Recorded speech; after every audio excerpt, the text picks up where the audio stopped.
कौन तक का शासन इसका मिलता है। इनके जो एक रानी थी सुधवा और एक रानी थी क्या, कांचन देवी। कांचन देवी के पुत्र हुए सोमेश्वर, सुधवा के पुत्र हुए जगदेव और विग्रहराज। जगदेव थोड़ा कमीना था, इसने किसकी हत्या कर दी थी, अर्णवराज की हत्या कर दी थी। और पृथ्वीराज जो है ये जगदेव का पुत्र था। विग्रहराज के पुत्र अपरगांगे और कौन थे, नागार्जुन थे। तो यहाँ पर जो है सोमेश्वर के बाद में जो है पुत्र आता है कौन, पृथ्वीराज तृतीय। और यहाँ पर गोविंदराज का उनका पुत्र आता है। तो हम देखते हैं कि गौरी के आक्रमण के समय कौन सा युद्ध हुआ था, तराइन का युद्ध हुआ था।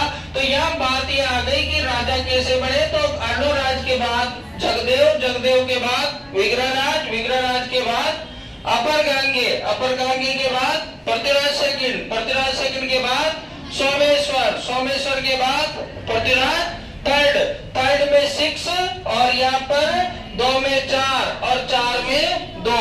ये ट्रिक अगर अपनी याद रहती है तो ये अपने को याद रह जाता है। तो यहाँ पर ये शासक बने और गौरी ने जो है 1191 में कहां पर अटैक किया था, तराइन पर अटैक किया था। और तराइन के पहले युद्ध में गौरी हार गया था, तराइन के दूसरे युद्ध में गौरी जीत गया था। उसके बाद 1194 में कौन से वंश की स्थापना होती है, रणथंभौर के चौहान वंश की स्थापना होती है। किसके द्वारा, गोविंदराज के द्वारा। तो गोविंदराज जो था किसका बेटा है, पृथ्वीराज तृतीय का बेटा है।